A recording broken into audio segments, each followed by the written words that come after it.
श्रियकान्ताय कल्याणनिधये निधयेतिनाम् श्रीवेङ्कटनिवासाय श्रीनिवासाय मङ्गलम् लक्ष्मी सविभ्रमालोकसुभ्रूविभ्रमचक्षुषे चक्षुषे सर्वलोकानां वेङ्कटेशाय मङ्गलम् श्रीवेङ्कटाद्रिशृङ्गाग्रमङ्गलाभरणाङ्गये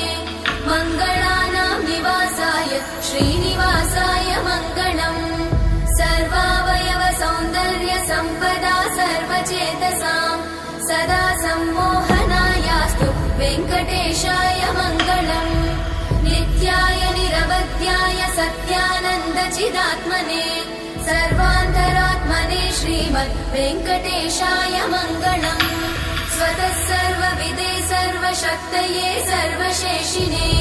सुलभाय सुशीलाय वेङ्कटेशाय मङ्गलम्